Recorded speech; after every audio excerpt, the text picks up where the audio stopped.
I'm a forester here on a rainy Sunday afternoon enjoying my catalogs.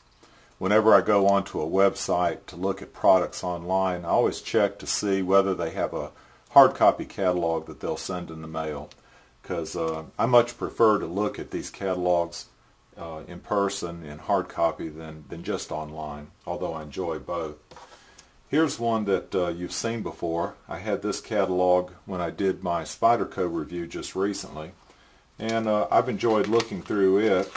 I actually used it to help decide which knife to get, and I got this Delica 4. But besides looking at their products, there's also a lot of information here that you can use. This one has a steel chart to where you can see how the different steels rate. It also has a glossary of terms. And then there's more information on things like blade shape, handle materials, on the different kinds of grinds, and locking mechanisms. So not only is it good for just for looking at knives, it's good to keep as a reference information. Here's one on Benchmade. Now I only have one Benchmade knife. It's this one right here. This is a Benchmade 705. I haven't shown this before, but I got this about a month ago, and I'll probably do a review of it at some time. It's a really nice knife. It fits more into the gentleman folder category, but it's the first Benchmade and only Benchmade knife that I have. But I really started drooling when I looked at this Benchmade catalog. One thing I like is how they rank all their knives on one page. These are their new products, and so you can get a size comparison. And then here's all their existing products, and so you can see in one glance how they fit in terms of size. But I'll just thumb through this and give you an idea. I mean, they have all kinds of neat products. When I came to this page right here, I really had to stop. This is their new Paul Axial, I don't know if I'm pronouncing it right, but series. It's their new locking mechanism. But they have, these are more in the class of gentleman folders, which I like. I'm thinking about starting a collection just of gentleman folders.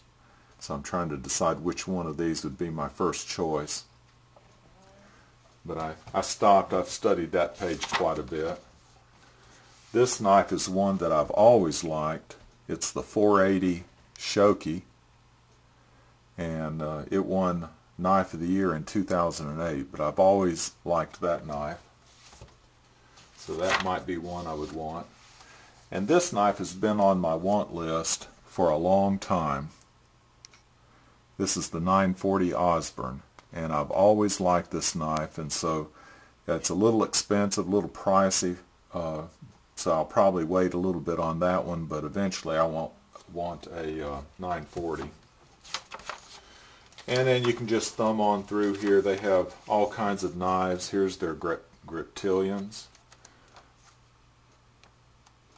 And I sort of lose interest when I get to the back here. I'm not into some of these fixed blades, at least not yet. And then it has information on their pens too. It's not just knives, it's knives and pens. And just like the Spyderco, they have information on their locking mechanisms, on their steels. Really good information there. And then on their handles, liners, sheaths. So anyway, that's another good catalog. Not every company has these type of catalogs, but this is the one that came yesterday. And isn't that a beautiful gun? This is their Centennial Edition, 1911 Centennial Edition. That's on the cover. They actually have two Centennial Editions. Here's the one that's on the cover, and this one they call their Executive Elite. Now there's about $4,500 difference in price between this gun and this gun. And it's mainly the scroll work that's on this gun. Let me give you a close-up of that.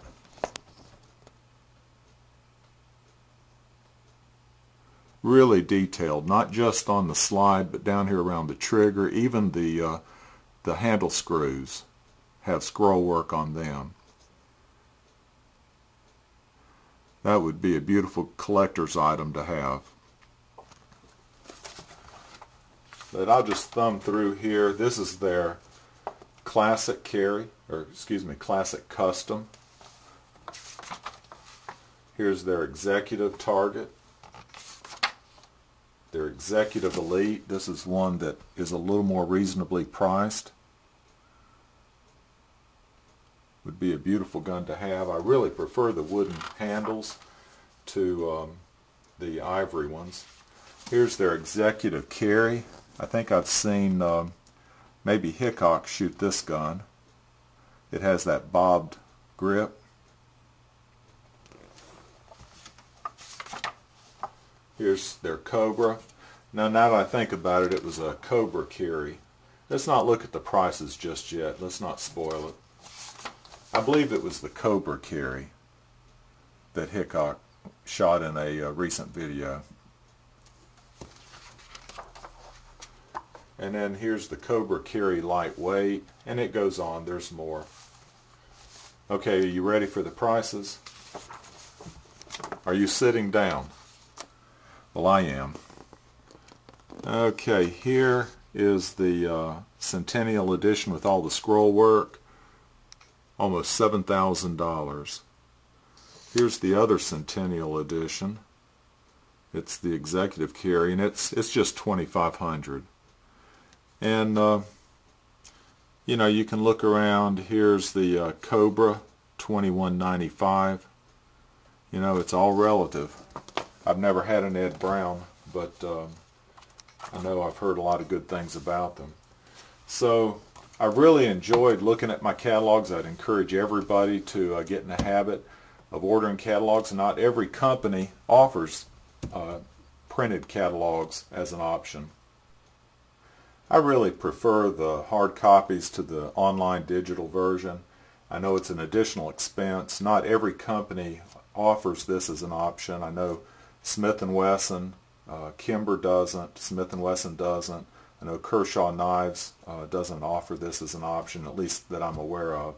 But, you know, some people are opposed to using paper. They'd rather just go totally digital, but trees are a renewable resource. We can always grow more, so it's really not a concern from that standpoint to me.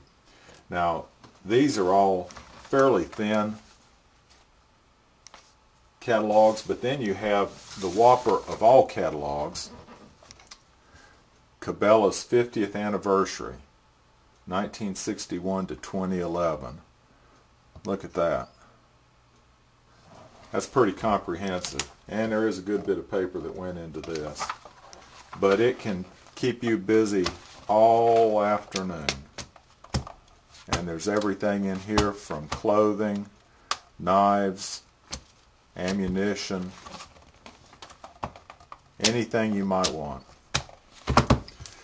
I haven't cracked this one yet, so I'll have to get to that later. Y'all take care.